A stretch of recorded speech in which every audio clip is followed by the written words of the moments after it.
Olá, meus amigos, de volta com os nossos estudos. A gente vai falar hoje do purgatório, né? O nosso estudo aqui de sábado. E antes eu vou fazer uma leitura do livro Sempre Melhor, e a mensagem fala sobre a perfeição. Então ele diz o seguinte: a busca da perfeição se confunde com a busca da própria felicidade. Quanto mais virtudes a pessoa adquirir, mais próxima da felicidade ela estará. Distanciar-se do sofrimento implica burilamento de si mesmo. O diamante é uma pedra preciosa que precisou ser lapidada. Nós também somos pedras preciosas criadas por Deus e também precisamos lapidar nossos conhecimentos e sentimentos. Daí porque Jesus pede que busquemos a perfeição, que é o processo de lapidação do ser divino que habita em nós, eliminando as sujeiras do orgulho, removendo os cascalhos do egoísmo e limpando os detritos da mágoa, da inveja e da sensação de ser vítima do mundo. Quanto mais lapidados, mais nos aproximaremos da nossa essência, que é a luz da emanação de Deus. Esse é o caminho da felicidade, aprimoramento íntimo, descoberta das riquezas interiores e expansão da nossa luz interior. Então, depois dessa leitura, vamos fazer a nossa prece, agradecendo ao nosso Mestre Jesus, agradecendo a Alta de Souza, a espiritualidade amiga que está aqui conosco nesse momento, pedindo para que esse estudo seja cheio de bênçãos, que ele possa nos trazer as reflexões necessárias, que nós possamos refletir, ter insights para alguns problemas que nós eventualmente possamos estar passando na nossa vida. Que nós tenhamos um estudo tranquilo e que as nossas vibrações de paz, de amor e de cura possam reverberar por todos aqueles vinculados a esse estudo. Que assim seja, graças a Deus. Gente, hoje nós vamos falar sobre o purgatório, tá? O purgatório, antes da gente começar a abordar ele pela doutrina espírita, é aquele lugar intermediário, né? Então, quando a gente ouve muito falar, trazido pelo catolicismo, nós temos o céu para as pessoas que se comportam bem, né, durante a sua vida. Nós temos o inferno para aqueles que fazem as coisas erradas, né? Tudo que Deus falou para seguir, a pessoa não faz, vai para o inferno. E a gente tem o purgatório, que é aquela pessoa que a maioria acredita que vai, né? Porque assim, não foi nem tão perfeito para ir para o céu, mas também não foi tão mal a ponto de ir para o inferno. Então fica ali no meio termo, fica na coluna do meio, que é o famoso purgatório. Aqui no livro Céu e Inferno, né, que é um dos livros da codificação do Allan Kardec, a gente vai ter um pouco dessa explicação do que é o purgatório, mas também uma explicação de por que o purgatório não seria possível segundo o Espiritismo, tá? E por que não seria possível? Porque o Espiritismo ele trabalha com a lógica, ele trabalha com a filosofia, com a ciência, ele tenta encontrar uma lógica, ele tenta encontrar, através dos métodos, né, científicos, ele tenta encontrar uma coisa plausível e não simplesmente algo empírico, e não simplesmente algo fantasioso. E aqui no livro Céu e Inferno, a gente tem o purgatório, a gente tem o céu, propriamente dito, né? O inferno também, e tem o purgatório. Quando você abre aqui o livro na introdução, se vocês acompanharem comigo, o purgatório está no capítulo 5, tá? Então eu vou convidar vocês aí a abrirem o livro comigo. O capítulo 5, ele está na página aqui, pelo menos na minha edição, né? Na página 57. E ele é um trecho bem longo, porque ele vai do item 1 até o item 10, né? E o que ele vai falando aqui, gente? Ele fala que o evangelho, né? O evangelho, sem ser à luz do espiritismo, o evangelho cristão, não faz menção alguma ao purgatório. que só foi admitido pela Igreja no ano de 593, tá? Então, por aqui a gente já vai vendo que o purgatório, muito possivelmente, ele foi criado, né? Ele não vem do Evangelho, ele não vem das Escrituras de Jesus. É incontestavelmente um dogma mais racional e mais conforme com a justiça de Deus que o inferno, porque estabelece, pelo menos, penas menos rigorosas e resgatáveis para as faltas de gravidade mediana. O princípio do purgatório funda-se na equidade, pois é a detenção temporária concorrer com a perpétua condenação. Que julgar de um país que só tivesse a pena de morte para todos os delitos? Então, aqui ele já está falando o seguinte: o céu e o inferno são coisas muito pragmáticas, né? Uma vez que você vá para ali, você fica para sempre. Ficar no céu para sempre tá até ok, mas imagina ficar no inferno para sempre por um erro que você cometeu, sem uma chance de melhorar. E aí, por isso que ele fala que o purgatório, embora o evangelho não comente nada sobre ele, não faça nenhuma menção a ele, o purgatório ele é algo mais plausível, né? Dentro daquilo que a gente falou no início, dentro de uma lógica, um lugar que você possa ficar temporariamente, tendo a chance de dali ir para um outro lugar, é mais inteligível. E aí ele fala o seguinte: necessariamente, porém, a noção do purgatório deveria ser incompleta, porque apenas conhecendo a penalidade do fogo fizeram dele um atenuante do inferno, visto que as almas aí também ardem, embora em fogo mais brando. Sendo o dogma das penas eternas incompatível com o progresso, as almas do purgatório não se livram dele por efeito do seu adiantamento, como a gente já entende que é no Espiritismo, mas em virtude das preces que se dizem ou que se mandam dizer em sua intenção. Eu lembro que quando eu fiz a minha primeira comunhão, eu tive que me confessar, né? Com 10 anos ali, uma criança, 9, 10 anos, eu tive que me confessar. E na época eu inventei algumas coisas que eu falei algumas coisas que eu entendia que eram os meus pecados da época, né? Mas eu lembro que o padre falou para que eu rezasse um número de Ave Marias, um outro número de Pai Nossos. E a base da Igreja Católica, né? Ela é muito essa da gente se confessar e para nos libertarmos desse pecado, vamos fazer as orações ali ditas, direcionadas por esse padre, né? Por esse representante da igreja.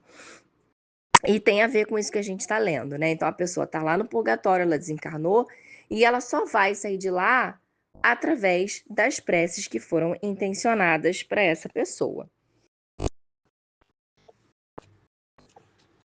E se foi bom o primeiro pensamento, outro tanto não acontece quanto as consequências dele decorrentes, pelos abusos que originaram. As preces pagas transformaram o purgatório em mina mais rendosa que o inferno, né? Então aqui ele vai falando um pouco desse histórico do purgatório. E aí agora a gente vai a gente vai passar aqui rapidamente pelo item 3 e vamos para o item 4. Em cada existência, uma ocasião se depara a alma para dar um passo avante. De sua vontade depende a maior ou menor extensão desse passo, como a gente sabe, né? Como é que vai ser a minha evolução? Em quanto tempo eu vou evoluir? Tudo depende do nosso mérito. Nesse último caso, e porque cedo ou tarde se impõe sempre o pagamento de suas dívidas, terá de recomeçar nova existência em condições ainda mais penosas, porque uma nódoa não apaga juntada a outra nódoa. É o princípio da reencarnação. É, pois, nas sucessivas encarnações que a alma se despoja das suas imperfeições que se purga em uma palavra, até que esteja bastante pura para deixar os mundos de expiação pelos mundos felizes, e mais tarde estes para gozar da suprema felicidade. O purgatório não é, portanto, uma ideia vaga e incerta. É antes uma realidade material que vemos, tocamos e sentimos. Então, olha que interessante, porque aqui ele agora vai começando a falar que o purgatório, dessa forma como nós entendemos pelo catolicismo, que é um lugar circunscrito, né, onde as pessoas, onde os espíritos, melhor dizendo, né, ficam ali aguardando temporariamente pelas preces que podem tirá-los dali ou não. Ele vai dizendo que o purgatório, na verdade, é algo que está muito mais próximo da gente, que é esse período intermediário enquanto nós estamos encarnando, reencarnando, encarnando e reencarnando, né? Então é o que ele fala, o purgatório não é, portanto, uma ideia vaga e incerta, é antes uma realidade material. Ele existe nos mundos de expiação como a Terra, onde os homens expiam o passado e o presente, em proveito do futuro. Então aonde é que o purgatório guarda uma similaridade, melhor dizendo, onde é que a noção de purgatório do espiritismo guarda uma similaridade com o purgatório do catolicismo? Enquanto a resposta é: a similaridade está na questão temporária. Está na temporalidade, né? Está no tempo que nós ficamos aqui. Está nessa ideia de ser um lugar em que eu posso dali decidir se eu vou para mais ou se eu vou para menos. Melhor dizendo, se eu vou para pior ou se eu vou para melhor. Se eu vou para pior, nós já sabemos que a alma não retrograda, então nós ficamos estagnados e vamos colher as consequências disso depois. Se nós avançamos, nós vamos, através do nosso mérito, conseguindo condições melhores nas nossas próximas encarnações. Contrariamente, porém, a ideia de que dele se faz depende de cada um prolongar ou abreviar a sua permanência, ou seja, o seu purgatório, né? O livramento se dá não por conclusão de tempo nem por alheios méritos, mas pelo próprio mérito de cada um, consoante essas palavras do Cristo, a cada um segundo as suas obras. Considerando-se quão grande é o sofrimento de certos espíritos culpados no mundo invisível, quanto é terrível a situação de outros, tanto mais penosa pela impotência de preverem o termo desses sofrimentos, poder-se-ia dizer que esses se acham no inferno, se tal vocábulo não implicasse a ideia de um castigo eterno e material. E aí a gente vai vendo, né, que tanto para falar de céu, como de purgatório, como inferno, esses termos eles estão muito mais ligados à condição da nossa consciência, onde está a nossa consciência, o que nós estamos vivenciando, do que um lugar propriamente dito, né? Tanto é que a gente com certeza já falou, nossa, isso aqui está um inferno, né? Basta você chegar num lugar lotado, um barulhento, muito calor, e você fala assim, isso aqui tá um inferno, né? Porque tá muito ruim. O dia hoje foi um inferno, né? Porque assim, foi tudo muito ruim. Então, o inferno seria algo muito ruim. O céu, como a gente fala assim, nossa, eu tô no céu, tô numa condição que eu adoro, com pessoas que eu amo, comendo comidas que eu gosto, um clima agradável, um silêncio, né? Ou assim, uma boa música. Então, é uma condição boa, é uma condição boa. Então, é isso que ele vai falando aqui, né? Que o céu, o inferno e o purgatório, que é o nosso tema, são condições e são estados onde nós nos encontramos. O Espiritismo não nega, pois, antes confirma a penalidade futura. O que ele destrói é o inferno localizado com suas fornalhas e penas irremissíveis. O que o Espiritismo afirma é que o valor da prece está no pensamento e não nas palavras, que as melhores preces são as do coração e não a dos lábios, e finalmente as que cada qual murmura de si mesmo e não as que mandam dizer por dinheiro, né? Seja qual for a duração do castigo na vida espiritual ou na terra, onde quer que se verifique, tem sempre um termo próximo ou remoto. Na realidade, não há para o espírito mais que duas alternativas a saber: punição temporária e proporcional à culpa e recompensa graduada segundo o mérito. Repele o espiritismo a terceira alternativa, qual a da eterna condenação. O inferno reduz-se à figura simbólica dos maiores sofrimentos, cujo termo é desconhecido. E o purgatório, sim, é a realidade, mais uma vez, por ser temporário, né? A palavra purgatório sugere a ideia de um lugar circunscrito, eis porque mais naturalmente se aplica à Terra do que ao espaço infinito, onde erram os espíritos sofredores. E tanto mais quanto a natureza da expiação terrena tem os caracteres da verdadeira expiação.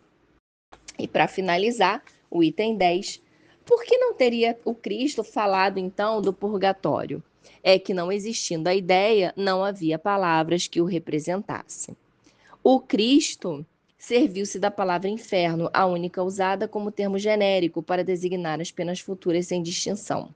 Colocasse ele ao lado da palavra inferno equivalente a purgatório e não poderia precisar-lhe o verdadeiro sentido sem ferir a uma questão reservada no futuro. O inferno, em sua concepção genérica, revelando a ideia de punição, encerrava implicitamente a do purgatório, que não é senão um modo de penalidade, né? É como se a gente pudesse pensar na Terra, que é um planeta maravilhoso, é o nosso planeta de provas e expiações, mas ainda é um planeta, né, por ser de provas e expiações, onde o mal está mais predominante, ele predomina, né? O mal predomina sobre o bem. Então, é sim uma forma de punição também. Reservado ao futuro esclarecimento sobre a natureza das penas, competia-lhe igualmente reduzir o inferno ao seu justo valor, uma vez que a Igreja, após 6 séculos, houve por bem suprir o silêncio de Jesus quanto ao purgatório, decretando-lhe a existência, é porque ela julgou que ele não havia dito tudo. E porque não havia de dar-se sobre os outros pontos o que com este se deu. Então, pessoal, a gente vai encerrando aqui esse estudo, tá? Agradecendo mais uma vez por essa oportunidade, pedindo que a espiritualidade amiga possa nos amparar, possa fazer com que a gente pratique a reforma íntima, melhore cada vez mais, para que esse nosso período no purgatório, né, como a gente acabou de ver, possa ser menor, para que a gente possa logo alcançar, enquanto consciência, o nosso céu. Que assim seja, graças a Deus.